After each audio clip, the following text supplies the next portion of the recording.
Welcome to this special edition of Nightline. I'm joined by ABC's Chief Justice Correspondent Pierre Thomas. Welcome back to Nightline, Pierre. Good to be here. I know you've been working on this story for nearly a year.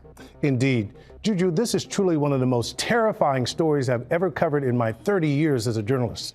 We're talking about a network that's both a national security threat and also a direct threat to the nation's families.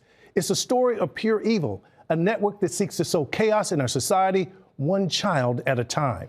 You're about to meet heartbroken parents and a teenage whistleblower from halfway around the world. And we must warn you, there is graphic content and imagery that might disturb some viewers.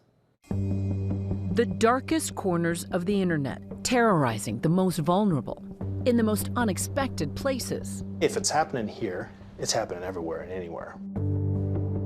Gig Harbor, Washington, a lush suburb of Seattle. Is it recording? Yep. Hi, Mom. It's where 13-year-old Jay Taylor grew up. I love you. I'm sorry I couldn't, talk to you on FaceTime. And it's where he was targeted in the middle of the night in his own home by a sinister online network called 764. We knew there were bad people on the internet, period, when we had those conversations. And you tried to limit it. Oh, yeah. It was locked down. But it wasn't enough. 764, a loose network of anonymous people online across the world, had targeted Jay. Their goal? To unleash chaos. Their targets? Mostly children. It's chopping time. Like this girl, coerced to cut her own hair and eat it.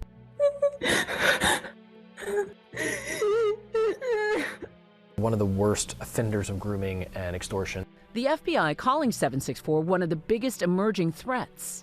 We're going after the new form of what I refer to as modern-day terrorism in America, 764 crimes.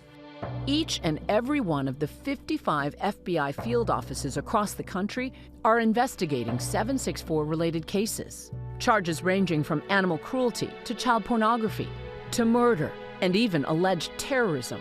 They're calling it the #1 digital threat right now against kids. Pushed into sexual and violent behavior. This is about the most disturbing story I've seen. It's one thing to learn that your child died by suicide. It's another thing to learn that people were watching. Right. And egging him on. Sickening. And the unlikely whistleblower on the other side of the world who blew the case wide open. They said that they made sure to stay on the court to make sure that he was dead.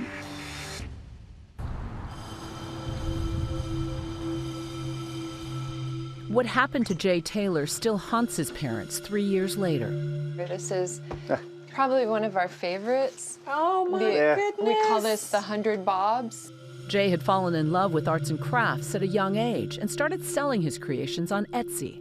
How would you describe Jay's personality? Very accepting and loving, very much just shared love with anyone. Okay, pick a card, Eddie. Wow, great choice. He'd come out as transgender, struggled during the pandemic, even hospitalized for a time for self-harm. But by January 2022, he seemed to be getting better.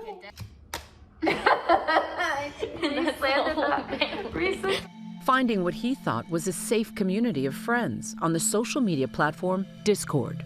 He had gone onto the internet for these arts and crafts communities. 99% of whenever we do our checks, were craft related and light and airy. It seems so innocent patterns. On Discord. Yeah, Right. very. We're going to do this. Look how awesome Jay is. He is so... Everything seemed like we were in a nice, healthy place.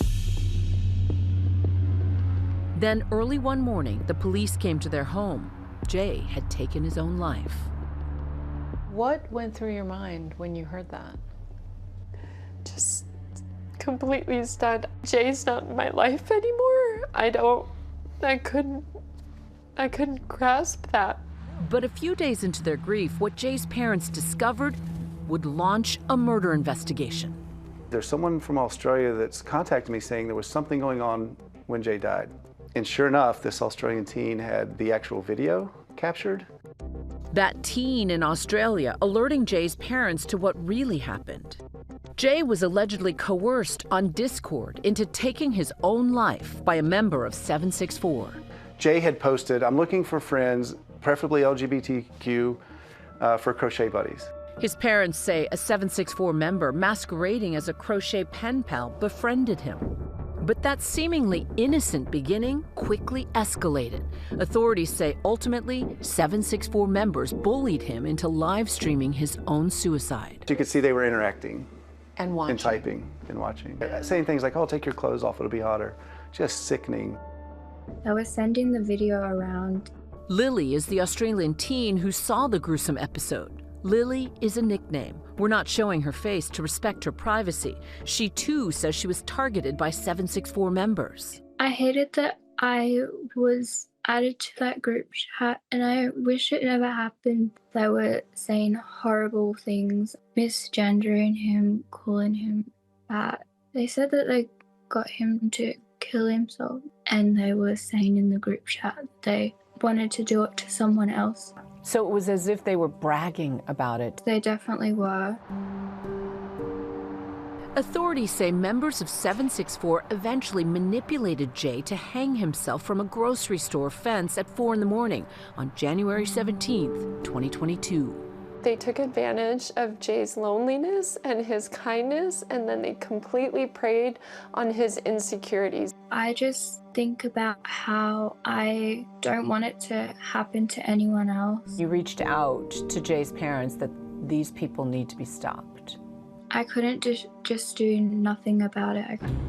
So how did 764 become so widespread and dangerous so quickly? It was created roughly 4 years ago by then 15-year-old Bradley Cadenhead, now serving 80 years behind bars for child pornography. He named it after the first 3 digits of his zip code in Stephenville, Texas. 764 began on Discord, but moved to other platforms like Roblox and Telegram, quickly becoming popular in other countries. This 19-year-old, an alleged 764 member, arrested in the UK, charged with child porn and encouraging a suicide. This one, have you got anything on you shouldn't have? Experts say the majority of aggressors in 764 are actually young people. The entire incentive structure of these spaces is to get as many victims as you can. Matt Kreiner researches violent extremists like 764, which has an alarming hallmark. Depraved acts against youth, getting them to cut themselves, put their name, cut it into their skin until it bleeds profusely, write it on the wall with that blood. Essentially, they're building them into a cult.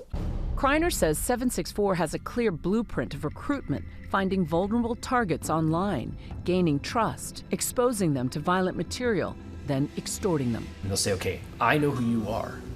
I've maybe shown you child pornography. So if you do not do this, I will tell your family that you were consuming child pornography, and now your life is ruined. Kreiner estimates that as many as 10,000 people are engaging with 764-related content at any given time. Lily says she was targeted by a chilling number of users. Was it 5, 10, a dozen? I lost count. Police evidence shows how unsettling the network's tactics can be. It's chopping time. 764 members blackmailing this girl to cut her own hair and eat it. We told you what you need to do. You have 30 seconds. The tactics intensify to sexually explicit demands on camera.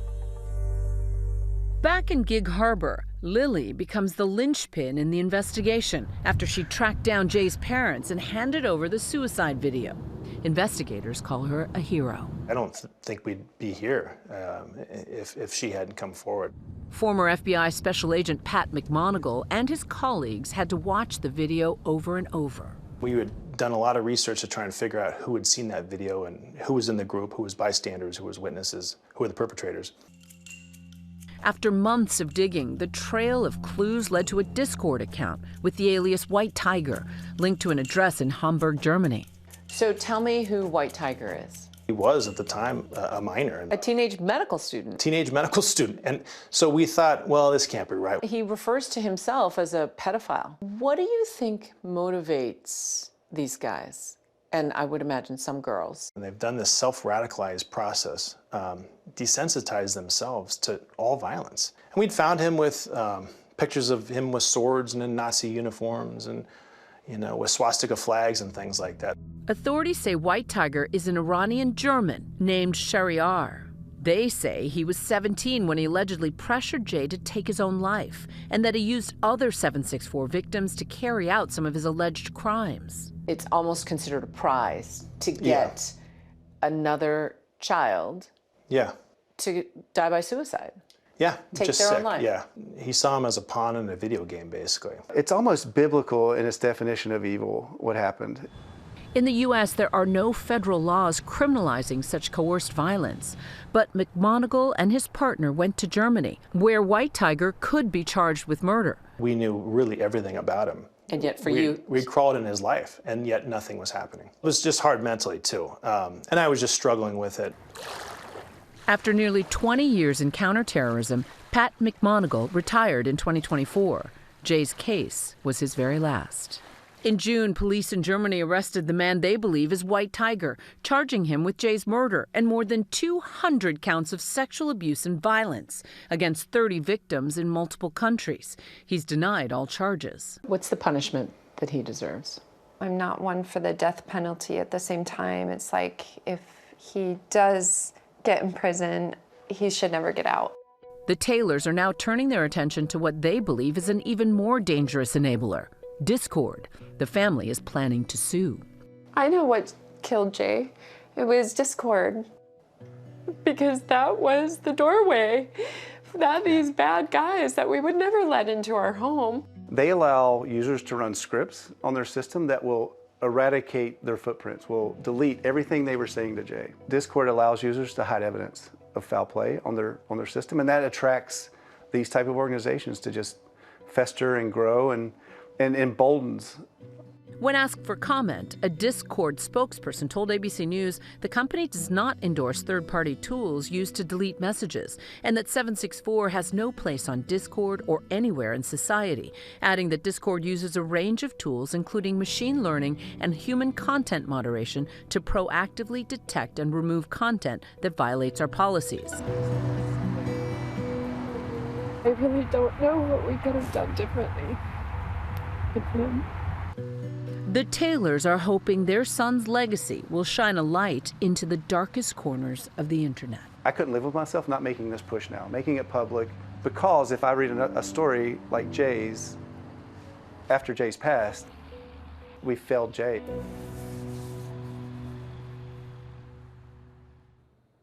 Such determined parents. And when we come back, how can 764 be stopped? We go deep inside the investigation. How far is law enforcement willing to go to take down the network?